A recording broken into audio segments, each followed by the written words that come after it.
Hello and welcome to another video on my channel. Today I will be showing you how to capture awesome video by just using an iPhone. Hit that intro.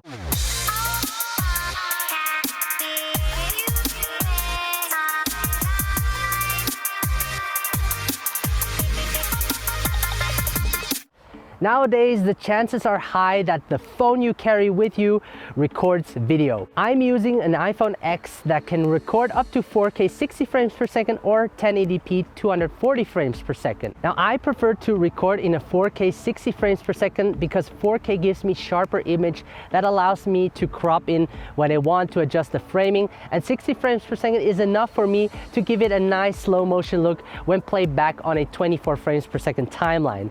And adding some image stabilization in Final Cut Pro will make it even smoother. Last week in my video, I talked about that gear does not matter. So today I thought I would challenge myself, but also prove to you that even with a smartphone or iPhone, you can achieve a great look. So with no further ado, let me show you my process of how I do it. All right, let's first set the settings on the iPhone so we can record in 4K 60 frames per second. And if you don't have 4K 60 frames per second, then choose 1080p 60 frames per second. The important thing is that you shoot slow motion so you can slow it down in post-production to give it that slow motion look. When adding stabilization, it gives you even a smoother looking footage. And because we're shooting handheld everything, it can be challenging to keep your hands steady. So what you want to do is go to settings, then select camera, and here select record video, and you have the different options, and I chose 4K at 60 frames per second. So the next thing I do is I think about the location. So I chose to be here. It's a forest and there are a lot of interesting stuff happening as well. So the time of day we have is 12 p.m. Usually I avoid shooting during midday because the sun is at its highest point and you get that harsh light on your face. But because it's cloudy, the clouds function as a huge diffuser, softening that light. So we can definitely work with that. I think this would be a great opening shot for the video. I'm gonna make a revealing shot. So what I really like are those leaves flowing on the river. So I will also take a shot of that. There's a swan behind my back and I'm gonna try to take a video of that nice looking swan.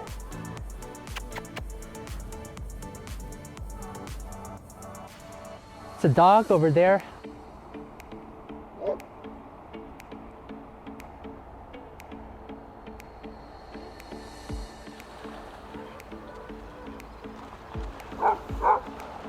Beautiful. Did you see that? I just got a really nice shot. That's gonna look really nice. So in this shot, I will record my dirty shoes walking through these beautiful leaves.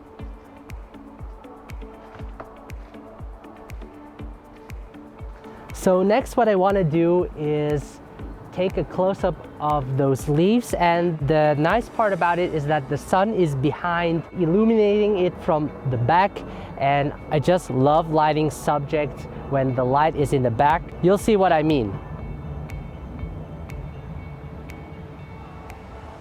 So I picked this bridge because it shows the leading lines, focuses the attention of the viewer towards the subject. I placed my iPhone on top of the tripod just to get a still shot of myself walking across the bridge, and hopefully some leaves will fall off the trees to give that epic cinematic look.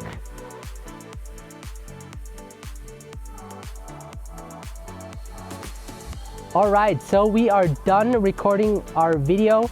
We're gonna head back to my office and import everything into Final Cut Pro X.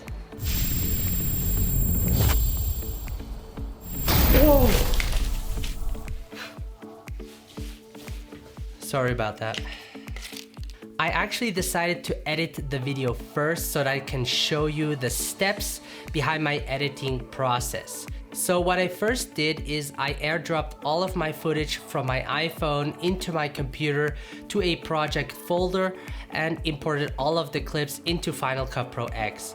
Now a quick tip, because everything is shot in 4K 60 frames per second, my computer has a hard time editing it. So what I do is I create a new project that is set to 1080p 60 frames per second. After the edit, I change the project settings to 4K 60 frames per second and export it in that format. The next thing I do is I select the best portion of the clip and set an in and out point and drop it into the timeline. I then slow each clip down to around 50%. Even though slowing the clip down makes the footage look smoother, additionally, adding stabilization will increase the smoothness of the clip. I then reorganize all of the clips so that it tells some kind of a story. For example, I knew that the revealing shot would be my opening shot, so I placed that at the beginning of the timeline. I choose the ending shot to be me walking across the wooden bridge. I already selected the music that would fit the mood of the story. Music is one of the most important things to consider because it enhances the story you are telling and makes it easier, at least for me, to edit. So I dropped the music into the timeline and shortened it to fit it to the length of the video clip. Now I also added sound effects that sets the tone of the entire video that pulls the viewer in. Now, as I said earlier, because we shot in 4K, it gives me the ability to crop in without losing much detail if exported in 1080p. Now I want this clip to export in 4K, so I have to be careful to crop in not too much. In this case, the reason I want to crop in is to adjust the framing of the video to give it a nice composition. You want to make sure you compose your shot also before editing, meaning during the shoot. After that, I color correct all of the footage. I added a LUT to the adjustment layer to give it a nice overall look.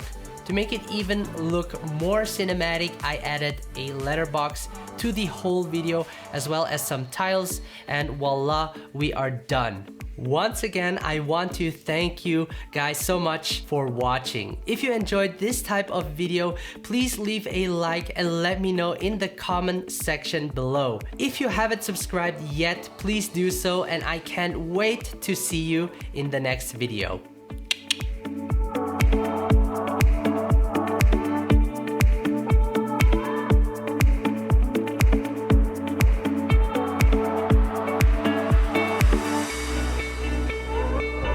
So I think that went quite well.